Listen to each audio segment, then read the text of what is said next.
When I went back to Midwest after COVID, I had forgotten about how draining it was. So I could feel myself losing energy and my voice getting raspy. And I thought maybe I came down with COVID until I realized, no, that's just the way it always feels.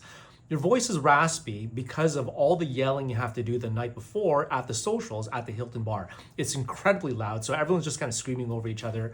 And so then the next morning, I'm usually getting like putting honey in my coffee, just kind of warm that up. So that's a thing. You're also going to find yourself exhausted. You're fine for the first couple of days, but I found by day 3, day 4, like I'm purposefully missing sessions to sleep in or just take an afternoon nap. So if that happens to you, just understand that's a normal thing. You're just gonna feel that physical exhaustion. You can only be on for so long. So watch out for that, watch your energies, the socializing, and bring earplugs. Highly recommended, not only for the concerts, but just even for just walking around.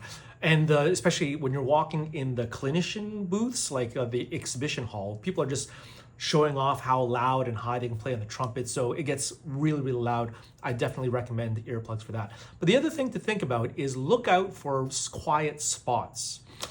I found that after a while just being around people, it was just too much. I'm an introvert, and so it would just wear me down. So I loved hanging out in the exhibition hall in the back. They have some tables set up and some little hot dog stands, but you could just sit at a large table by yourself, just sipping on your Diet Coke and just kind of like veg out on your phone. I appreciated that.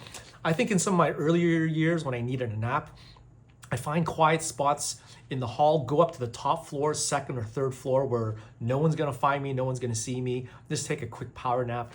So that's a thing, just needing time to zone out. If you find that you have some marks you still need to submit, there is like a FedEx, I think on the second floor of the hall, that you could buy some computer time and you can kind of submit your marks. I did that every year. There's also, if you're staying at the Chicago Hilton, they also have a FedEx store on the ground floor in the Hilton. Again, I needed to pay some money and submit my marks. That was the thing. But that was also kind of restorative because again, hours spent submitting marks is hours not having sound at my face. So some things to think about for Midwest.